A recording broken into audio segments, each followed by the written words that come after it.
What's up? It's Eric from the front yard bringing big news. Big news. Hey, February 21st, that's it. That's the date. It's set in stone. It's happening. We're back together, face to face. Tell your parents, tell your friends, tell your friends' parents, tell your parents' friends. 21st, February. We're back.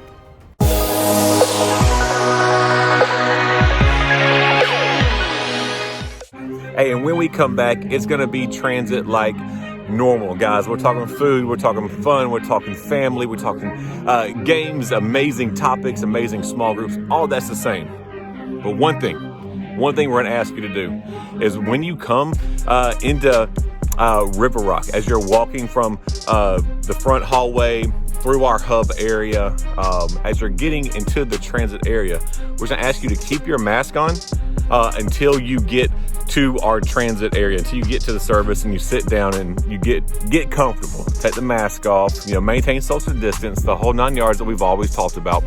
But have the mask off then. But until then, when you're moving around and you're really close and to people, just so everyone can remain comfortable, we're just asking everyone to do that.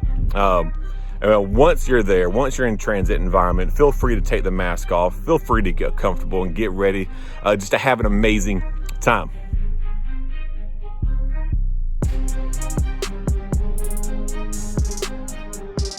So today, we're going to talk about a little thing called the power of words. And you have either been affected or affected somebody simply by words, right? So we understand words hurt. We understand, or we maybe have heard the old rhyme, sticks and stones may break my bones, but words have never hurt me. And we all know that can't be any more false. So today we're going to look at how your words can impact others. And also, your words could be something that is used to bring people up or tear people down. And the kind of amazing thing is the choice is yours. How you use your words is up to you. And so we're going to look at words. We're going to look at how we use our words, and we're going to look at what that means for you, for your friends, and for your family. So stay with us. It's about 10 minutes or so. Listen to this, then hop on your Zoom call, your FaceTime. I hear some groups are talking about getting together just to get some FaceTime. That's amazing. We support that. Grab your parents, make sure they're aware. Grab your small group leaders. Say, look, we got to get together. It's been too long. And y'all get that done. All right. So guys, I'll look forward to seeing y'all right here on Transit Online next week. But the 21st, we back.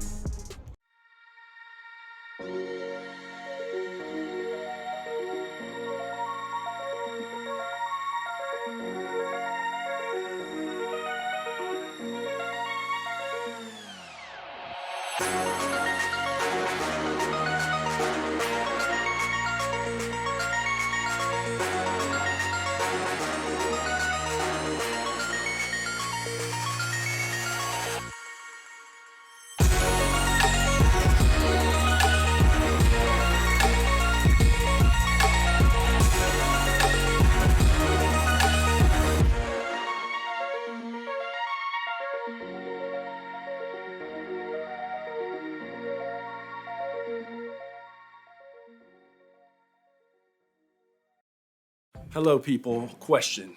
Have you ever noticed how much attention words get nowadays? Like, whether it's the words of a politician, did you hear what he or she said? It's the TikToks of a celebrity, the comments of an athlete, or the words someone said in the hallway at school right before they got in trouble, or right before that fight broke out. Whatever the context might be, words are a very big deal. But why is this? I mean, shouldn't we all just lighten up and not take words so seriously?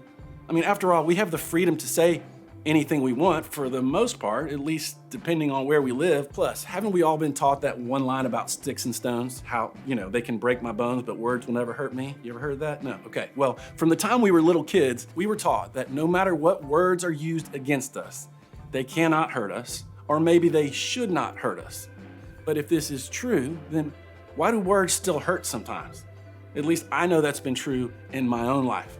And I'll never forget one quiz I took in Spanish class. Now, it's important to mention that I was a selectively good student, meaning that I wound up with okay grades, but didn't give school the effort or energy it deserved. Anyway, I was in Spanish class one day, and we were in the middle of taking a quiz. Nobody likes a Spanish quiz, right? I wound up finishing mine before some of the rest of the class, and I started doing what I do best, talking. So I'm just talking to my friends that sat around me, people who were done with their quiz as well. And we weren't supposed to be talking, but I figured that if, I whispered, we could get away with it. There's just one problem. I'm not like a good whisperer, okay? I'm a loud human being. And it's just a quiz. It's not like we're taking an exam to determine our fate in Spanish class. Well, according to one of my classmates who was actually interested in getting a good score on this quiz, my talking was apparently frowned upon.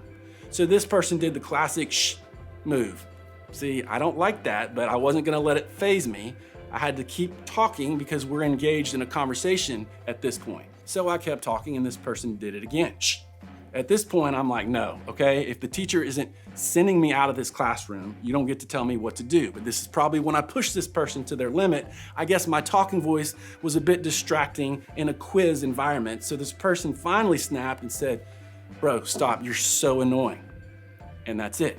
Doesn't seem like a big deal. At this stage of my life right now, I would probably say, you know what, you're totally right. I should be quiet. But I will never forget how I felt in that moment. And I'm not sure why, but I think that person could have picked a lot of other words and it would have hit me differently. But annoying was something I never wanted to be.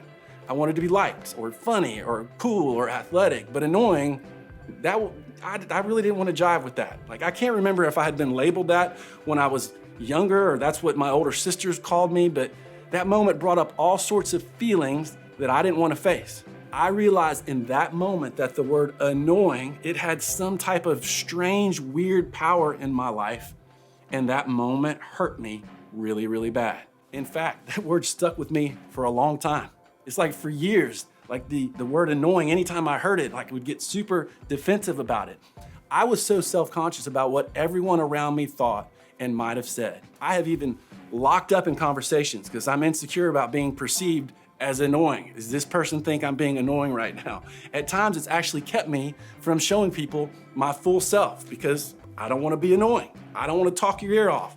I don't want to get on your nerves. How can a simple word wind up sticking with a person for years of their life? Well, it's because the reality is words can hurt you. Now, maybe you've been hurt by words far worse than that, not even that big of a deal. Maybe it's not the same exact thing as my story, but deep down there are words that were said to you or about you that bring up all sorts of feelings that you don't necessarily enjoy. And how is this even possible? I mean, seriously, we're talking about words. They aren't living, breathing threats. They are simply words. They cannot physically harm you. They cannot chase you down and beat you up. And some of them don't even have the same meanings in different parts of the world. How can a word truly be a problem? Well, here's the thing. It's not usually words that are the problem. It's the way we use them. See, words in and of themselves don't necessarily have the power to hurt us, not all of them, but the way you and I use words can be really harmful. See, we use words that cut other people down just for the sake of getting a few laughs. Or we crack sexual jokes, or we make degrading comments about someone because it helps us fit in with another group of people. And sometimes those jokes become gossip, and it really is hurtful to someone else. See, we watch people that we look up to use derogatory or hurtful speech, so hey, we think it gives us permission to do the same thing. But in the process, we discover that our words are actually shaping the way we think and feel about other people. And despite the power of words to hurt, there is a flip side. Words have the potential to empower other people and to build them up. Like if you ever received a compliment or an encouraging note and then all of a sudden you stand a little straighter, you're smiling, you're motivated to push forward. See, words can be life-giving. Maybe a text from a friend when you were going through a tough time, or a comment on a test you crushed from your teacher, or a letter from your parent telling you how much you're loved, or an encouraging comment from your small group leader. See, words are really, really powerful. And I don't have to tell you this because you know it firsthand, but words have an impact on us and on other people. Just think about the hurtful impact words have had in our own lives or the lives of those around us. Words have started conflicts among entire countries. Words have started wars. Words have hurt a lot of feelings. Words have ruined reputations of people. Words have destroyed opportunities for people, gotten people fired. Words have ended relationships in devastating ways. Words have caused people to actually believe their lives are worthless. Words have the potential to do a lot of damage, and they have the potential to build people up. So how can you and I be the kind of people who choose words that build people up and not tear people down? Well, believe it or not, this isn't just a modern day issue. In fact, 2,000 years ago, the damage being done by words still real. Like even without the advancement of social media and TV, YouTube, voice amplification or whatever, words were still powerful back in the day. So much so that some of them have survived for thousands of years for us to read today. And what we're going to look at are the written words of this guy named James. Now, James was the brother of Jesus, who is the central person in the Christian faith. Yes, even Jesus' own brother wound up believing that he was the Son of God, which might just be the most incredible evidence that Jesus is who he says he is, because his physical brother eventually believed in him. Now, after Jesus died and rose again, James decided to write a letter telling people what life was supposed to look like for followers of Jesus. Now, his writing is direct and it's honest and it's challenging in so many ways, and that is for sure how he approached what he had to say about the power of our words. And he starts by using the example of the horse being controlled by the bit in its mouth and a large ship being directed by a small rudder, okay? Now, he just equates this to the power of our tongues. They are such a small part of our bodies, but have the potential to do a lot of damage to our lives and to others. It's like our phones. We carry them with us all the time. They aren't very big, yet they have so much power, okay? And then he goes in on his point. And among all the parts of the body, the tongue is a flame of fire. It is a whole world of wickedness, corrupting your entire body. It can set your whole life on fire, for it is set on fire by hell itself. People can tame all kinds of animals, birds, reptiles, and fish, but no one can tame the tongue. It is restless and evil, full of deadly poison. Sometimes it praises our Lord and Father, and sometimes it curses those who have been made in the image of God. And so blessings and cursing come pouring out of the same mouth. Surely, my brothers and sisters, this is not right. Wow, like James, like that's intense. I mean, this is a bit dramatic, right? I know words are important, but all this talk about setting fires and cursing other people, don't we just need to chill a little bit? And I think James actually meant what he said. Yes, it seems a bit over the top, but maybe it's that way because James wanted us to clearly understand how important and how powerful our words are. James wanted his readers to know for sure, okay, don't miss this, that words are a really powerful weapon. They have the power to destroy things, and they have the power to restore things. They have the power to build up and to tear other people down.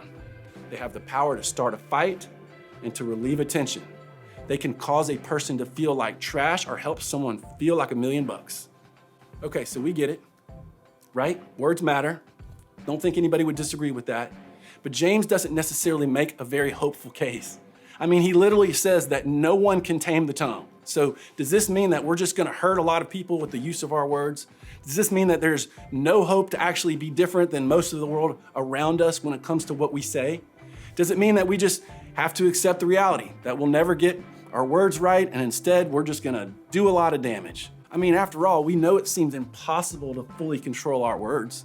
We have all said things we wish we wouldn't have said. We've all regretted things that flew out of our mouths before we could take control. We've all said things that we thought we didn't mean to realize the words might just be a glimpse at an emotion hiding deep inside of us. You and I are not powerful enough to completely overpower our own tongues and our own words. So, do we just accept this as our sad reality? No. See, you and I cannot control the power of our words on our own. But we don't have to try to get this right all by ourselves. See, James knew that words were powerful, but he also knew that we could give control to someone more powerful than even our words. One of James' ancestors, a guy named David, a former king of Israel, wrote about a solution to the tongue's power years before James even warned us about it. David wrote in something he cried out to God that might also be the solution to the problem we're talking about today. David said, "Take control of what I say, O Lord, and guard my lips." This simple sentence, it has significant impact for you and I today. See, David understood something about the power of words. He knew that in order to get what came out of his mouth right, he needed to let go of control. See, the same is true for you and I today. If you want to get this right, it's important that you understand this. Pay attention to the power of your words. Pay attention to the power of your words. And just like David, invite God in to help you control it. See, this is a step we all have to take. According to James, the power of the tongue, it's an untamable force, at least for you and I. But to God, it's just another way He shows how powerful He really is. God wants us to pay attention to the power of our words and the ways in which we use them, and He will give us everything we need to do this. See, look, regardless of whether or not you consider yourself a Christian or a Jesus follower, I think we can all agree that words have the potential to do a lot of damage. So what if God is the key to you and I being able to use the power of our words for something other than hurting people? If He really is the one that can save us from regret caused by using words carelessly, or the hurt caused by us speaking before we think, wouldn't it be worth it to use the power of our words and the ways that He says are best? If we're going to give this the attention it deserves, what steps can we take? Well, what if we all decided to pay closer attention in 2 ways this week? First, evaluate or take a real look at how you use your words. Take a look at your last 10 texts, DMs, or words you've said out loud and ask yourself, was what I said helpful or hurtful? Were my words an indication of who I hope to be? This question isn't meant to make you feel guilty or down on yourself, but it's so helpful to assess how we use our words. This isn't just about cussing, dirty jokes, gossip, or making fun of other people, although all that's important. I'm not trying to guilt you for what you say. This is more about how you use your words and why you use them the way you do. When you look at what you've said, does it sound like the person God is helping you to become? What are the words you're using saying about who is in control of your tongue? Then, once you've evaluated, I want you to take one more step. Use what God has given you to guard your words. Ask yourself, what has God given me to help me filter my words and give Him control of what I say? Maybe it's implementing a commitment to never comment on a post without pausing and rereading what you've written, because God has given you wisdom to filter what you say. Maybe it's deciding to run communication with certain people by your small group leaders first, because God has given you people to help you process. Maybe it's deciding never to text angry, but instead to sleep on it, to sleep on what you have to say before you say it, because God has given you the patience you need to process. Whatever helpful tools He's given you to guard your words, use them. God will give you everything you need to use your words the way He says is best. He has put people in your life, tools at your fingertips, and a brain in your head to help you make responsible decisions when it comes to how you use your words. Maybe you're here and you're not sure that you even have tools to help you guard your words. So here's a few ideas to get started. When getting a text message that frustrates you, don't respond right away. Take a few minutes to think through your response, why it's frustrating to you, and then come up with a response after you've calmed down. Ask yourself, does this situation need more words? Does it need me to add to the chaos of the situation? Sometimes less is more. Buy yourself some time to think. You know, it's common to want to snap back at parents and teachers and people at school when we're frustrated. We let emotions take over. Give yourself a few seconds to think through your responses. And get in the habit of encouraging and using your words to build people up. Think about who you can reach out to tonight to just say thank you. Just let them know how much they have impacted your life. Look, you and I won't be perfect with our words. The tongue is pretty powerful. And from time to time, we might slip up and realize that we've gotten out of control. And in those moments, we can be reminded of who needs to be in control and ask Him for forgiveness and help to get our words right the next time. He can also help us find the right words to say when we mess up so that we can approach those that we've hurt in a healthy way. When God takes control of what we say, He helps us lead, restore, apologize, and speak the way that He says is best.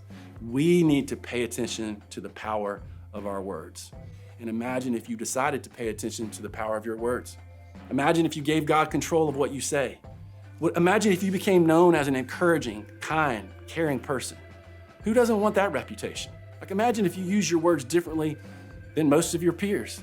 People begin to trust you differently and to turn to you to speak truth into their lives. Imagine if your words were used by God to bring hope and healing to another person because you've chosen to give Him control instead of allowing the power of your tongue to run wild and damage others. This is what happens when you pay attention to the power of your words and lean into the ways God wants you to use them. Words are powerful. Let's be people who put that power in its proper place by using them the way God says is best. And as you head out, I want you to think about your response to this question. What is the impact of the words that I normally use? What kind of impact do my words have on the people around me?